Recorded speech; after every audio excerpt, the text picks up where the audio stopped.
बहुत बड़ा है।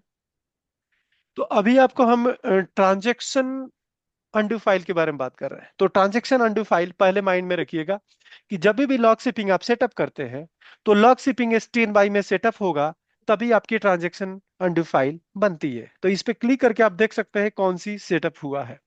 या यहाँ पे देखिए स्टैंड बाई मोड में। तो इस केस में ट्रांजैक्शन अनडू फाइल बनेगा। बेसिकली ट्रांजैक्शन अनडू फाइल का रोल क्या है? अगर सपोज कीजिए कि मैं कोई ट्रांजैक्शन अभी करने जा रहा हूं, इंप्लाई टेबल में देखता हूं, select star from imply. Okay, इसमें इतना रिकॉर्ड है। एक एग्जांपल लेता हूं जिससे आपको क्लियर हो जाएगा। एक बिगिन ट्रांजैक्शन आप सुने होंगे कि किसी भी मतलब कि क्वेरी को चलाने के लिए मैंने ट्रांजैक्शन कर दी। जैसे मुझे अपडेट करना है तो मैंने बिगिन किया। मुझे हो सकता है इस ट्रांजैक्शन को फाइनल कमिट नहीं करना है, सेव नहीं करना है, तो मैं अपडेट करना चाह रहा हूं इस एम्प्लॉय के। एक हो सकता है इसके नेम को इनेम इजकल टू मैंने कर दिया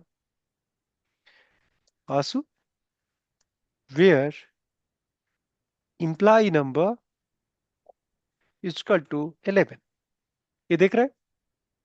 अगर मैं स्टेट फॉरवर्ड ये चलाऊं और इसके साथ चलाऊं तो डिफरेंस क्या है मैं थोड़ा आपको बताने वाला। इसको मैं चला रहा हूं। ओके, इतना कमांड। ओके, और मैं इस टेबल को दूसरे सेशन से जाता हूं, यहीं पे इसी डेटाबेस को न्यू क्वेरी खोलता हूं और इसको मैं रीड करता हूं। ओके, रीड कर पा रहे हैं? आंसू चेंज हो गया। अब दूसरा काम कर रहा हूं, आंसू को मैं कुछ और करता हूं, कौशिक। ओके, और मैं इसको अभी चला रहा हूं बिगिन ट्रांजेक्शन के साथ। ओके, और फिर यहां पे जाके मैं करता हूं सिलेक्ट। देखिए कुछ डिफरेंस पता लग रहा है। बेसिकली ये जो ट्रांजेक्शन मैंने जो अपडेट किया है आंसू कौशिक आईडी 11, वो अभी कमिट नहीं हुआ है, सेव नहीं हुआ, इसीलिए इसको मैं रीड नहीं कर पा रहा हूं। ओके, क्योंकि ये आपका इस टेबल पे एक्सक्लूसिव लॉक एक्वायर है। मैंने ट्रांजेक्शन स्टार्ट किया है, बिगिन ट्रांजेक्शन। अगर इसको मैं कमिट कर दूं, कमिट मतलब सेव कर दूं बेसिकली, तो देखिएगा क्या हो रहा है। एग्जीक्यूटिंग है सेकंड सेशन 75 और 68 पे हम लोग काम कर रहे हैं। 68 पे अपडेट कर रहे हैं और 75 से रीड कर रहे हैं। मैं कमिट कर रहा हूं, आप चेंजेस देखिए क्या हो रहा है। और देखिए आपका ये चल गया है। ओके, यानी कि जो भी मैंने बिगिन ट्रांजेक्शन किया तो ये अनकमिटेड ट्रांजेक्शन हुआ। जब तक मैं कमिट नहीं किया इट मींस कि ये ट्रांजेक्शन फाइनली सेव नहीं है डेटाबेस में। इसको बोलते हैं अनकमिटेड ट्रांजेक्शन। और जो अनकमिटेड ट्रांजेक्शन होता है वो आपका अनडू फाइल के अंदर सेव होता है। तो सपोज करते हैं, मैं एक एग्जांपल लेता हूं जिसे आपको क्लियर हो जाए कि मैं बिगिन ट्रांस किया। ओके, अभी मैं वेट करता हूं। सपोज कीजिए कि मैं एक कमिट करता हूं 15 सेकेंड के बाद। 15 सेकेंड के बाद एज्यूम कीजिए कि मैं सिलेक्ट करता हूं कि क्या टाइम हो रहा है सिस्टम पे। ओके, आपका हो रहा है 42, यहां पे हो रहा है। मैं यही बैकअप एक कमिट करने वाला हूं। आपको पता है कि हर 15 सेकेंड में बैकअप हो रहा है। तो जब ये 15 सेकेंड में बैकअप लेने आएगा तो इसमें क्या होगा, ये ट्रांजेक्शन अनकमिटेड होगा यानी फाइनली सेव नहीं होगा। तो क्या करेगा, transaction undo tough file create करेगा और टफ फाइल ले जाके कहां पे डालेगा, सेकेंडरी सर्वर के डेटा फाइल वाले लोकेशन पे। यानी कि मैं अगर बात करूं तो सेकेंडरी सर्वर आपका ये है यहां पे। इसकी पाथ हम चेक करेंगे कि किस पाथ पे आपका डेटा फाइल है। तो इसकी पाथ है आपकी, ये वाला पाथ है बेसिकली, ये वाला डी ड्राइव एमएस सिक्वल में जाएंगे। यानी कि मैं अगर जाता हूं D drive MS SQL slash, मैं MS SQL 16।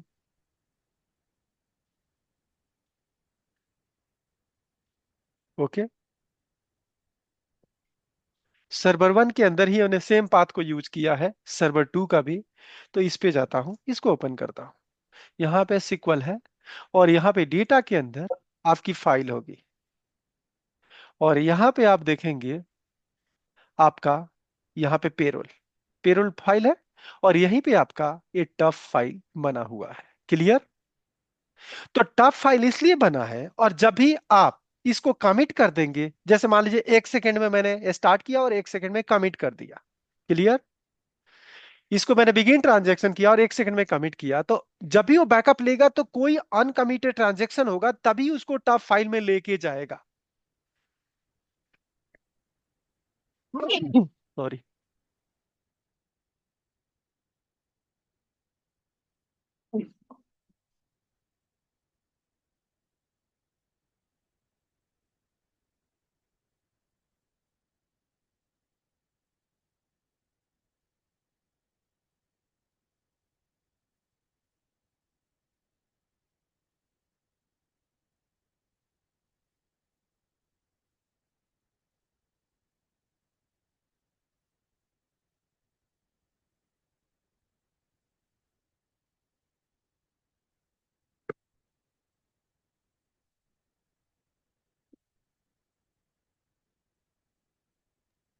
Sir, you are not audible.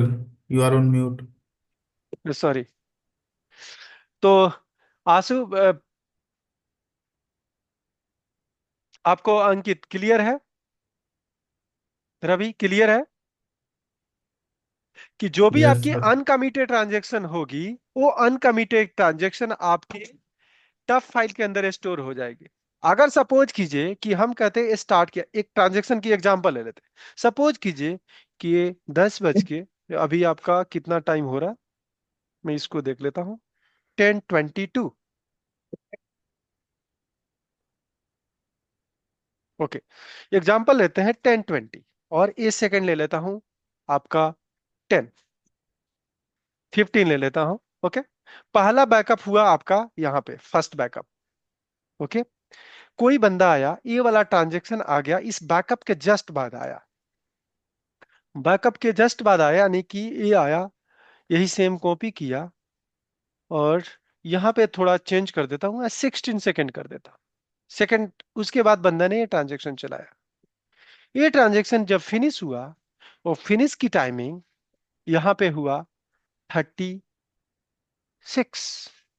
Okay, जब 36 में होगा तो ए वाली ट्रांजेक्शन आपकी, क्योंकि अगला बैकअप कब होने वाला है आपको पता है, 15 में हुआ, सेकंड बैकअप कब होगा आपका 30 में होगा। क्लियर? अगला बैकअप आपके 30 में होगा, और 30 में ये ट्रांजेक्शन तो फिनिश हुआ ही नहीं। 15 में हुआ था पहला बैकअप, 30 में होगा दूसरा बैकअप, क्योंकि 15-15 सेकंड पे हम ले रहे हैं बैकअप। यहाँ पे 30 में आया तो ये कंप्लीट नहीं हुआ, ये फाइनली कंप्लीट हुआ आपका ट्रांजेक्शन 36 में। ओके, तो जब 36 में कंप्लीट हुआ, तो ये क्या करेगा कि ये अनकमिटेड ट्रांजेक्शन को ले जाके इस बैकअप जब लेके जाएगा, क्योंकि 16 में तो एग्जीक्यूट हो गया था, तो इसको एक टफ फाइल बनाएगा और उसके अंदर ये वाला डाटा ले जाके डाल देगा। यानी कि टफ के अंदर क्या होगा, आंसू होगा, किस आईडी के अगेंस्ट में, अगेंस्ट आईडी 11, ये ले जाएगा, ये फाइनली कमिट नहीं है।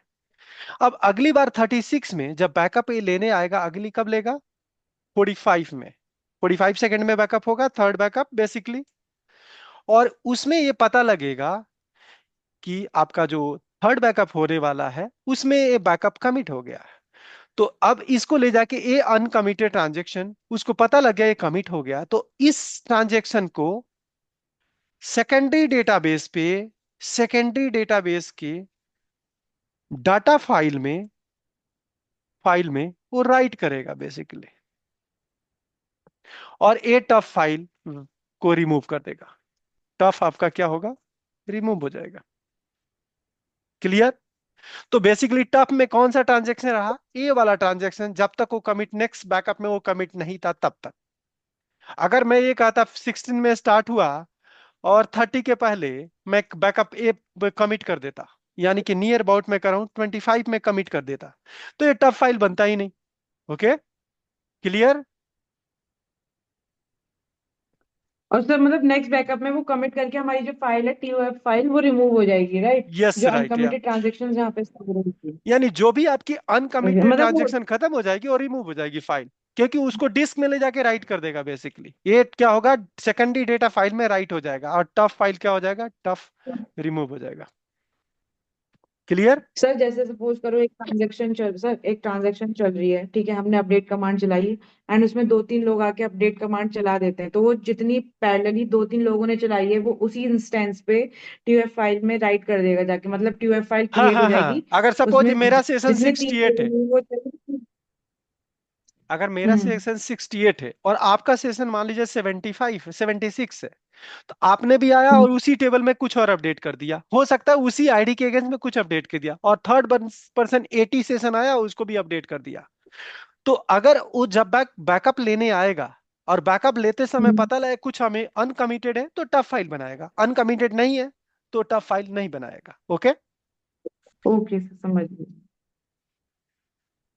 तो बताइए, क्लियर है? रवि, हाँ सर। जी सर। कृतिका? तो यस सर। ये बेसिकली क्या है कि ये आपको क्लियर होना चाहिए कि ये इंटरव्यू में लॉग शिपिंग का ये इंपॉर्टेंट क्वेश्चन, ये मैंडेटरी, ये पूछा जाता है कि टफ फाइल क्या है, टफ फाइल कहाँ पे लोकेट होता है, और टफ फाइल बेसिकली कब क्रिएट होता है। जब सेटअप अगर ये मैं सेटअप आपका नो रिकवरी में करता इस, तो ये टफ फाइल बनता भी नहीं। ओके? जो मैंने आपको दिखाया था यहाँ पे, आप पेरोल पे जाएंगे, टास्क पे जाके सिप ट्रांजेक्शन लॉग पे जाएंगे और इस पे क्लिक करेंगे, तो यहाँ पे दो मोड हमने बात किया था, रीस्टोर ट्रांजेक्शन लॉग में no recovery mode. No recovery में टफ फाइल बनता नहीं है, स्टैंड बाई मोड में टफ फाइल बनता है। स्टैंड बाई मोड में सेकेंडरी डेटाबेस रीड स्टेट में होता है, नो रिकवरी में आप रीड भी नहीं कर सकते। ओके? समझ गए। तो हमें लग रहा है कि आप लोगों को क्लियर हो गया कि कैसे करना है। हम सर वो प्रैक्टिकल करके देखेंगे सर फिर, क्योंकि सर मेरा ना शायद रीस्टोर में दिक्कत आ रही है। अभी तो लैपटॉप मेरा सही होने गया है, हाँ हाँ। बट सर मुझे आपके साथ ना बैठना है, क्योंकि सर एक्चुअली क्या हो रहा है, मैं माइग्रेशन के वक्त ना रीस्टोर कर रही थी, मतलब बैकअप लिया, हम्म। बट रीस्टोर में मेरा डेटा आ ही नहीं रहा है। हाँ, मैं रीस्टोर में देखिए रीस्टोर करने की बेसिकली क्या है, कोशिश मैं कर। बताऊं। रीस्टोर में इशू आ सकता है कि जो भी बैकअप आप लेते हैं प्राइमरी सर्वर का और सेकेंडरी सर्वर पे उसी बैकअप को रीस्टोर करने जाते हैं, तो क्या करता है वो पुराना वाली फाइल का पाथ लेके आता है, और पुराने फाइल में वो रीस्टोर करने के लिए बोलेगा कि already use by another server. तो आपको मैंने स्टेप बताया था कि फाइल का पाथ चेंज कर लेंगे या फाइल का नेम चेंज कर लेंगे, आपका रीस्टोर सर सक्सेसफुल हो मेरे में जाएगा। इशू ये आ रहा है कि जैसे मैंने प्राइमरी सर्वर पे बनाया है, मतलब मैंने जिस सर्वर पे अपना बैकअप लिया है वो अगर मैं वहीं पे जाके रीस्टोर करूँ तो वो फाइल शो हो रही है, बट अगर मैं किसी और सर्वर पे जाके रीस्टोर करूँ तो वो मुझे पाथ ही नहीं शो हो रहा है, और अगर मैं ऐड भी करने की कोशिश करूँ तो वो ऐड भी नहीं हो पा रहा है। वो सिर्फ दिखा तो देता है कि वहाँ पे फाइल बन गई है, but when I go to the application ना, हाँ, तो वो वहाँ पे शो ही नहीं होता। तो बेसिकली देखिए ये मतलब एरर जब। हो सकता है कि जो आपकी आईडी है ना, उस आईडी को सफिशिएंट हम्म। डिस्क का परमिशन नहीं है, तो आप देख नहीं पा रहे हैं। हो सकता है कि सीक्वल इंस्टेंस जो है, उस सीक्वल इंस्टेंस को नया पाथ एक्सेसिबल का भी परमिशन नहीं है। कभी कभी हो सकता है कि सी ड्राइव एक्सेसिबल नहीं होता है, डी ड्राइव एक्सेसिबल नहीं होता किसी इंस्टेंस को, तो उसके लिए ओके। आपको ग्रांट परमिशन देना पड़ेगा। तो वो देख लेंगे कि क्या इशू है आपका, वो फिक्स कर लेंगे। ठीक है सर। ठीक है? तो लॉग शिपिंग के रिलेटेड कोई मतलब कि है नहीं आप लोगों को कोई इशू? नहीं सर। ओके, तो अगला हम सेशन लेने वाले हैं, जो नेक्स्ट सेशन जो होगा, तो आज, सर मिररिंग आज ही लेंगे लेंगे बेसिक। Next session? क्या आज नहीं लेंगे? आपको हाँ। नेक्स्ट सेशन जो मिररिंग सर लेने वाले हैं, सर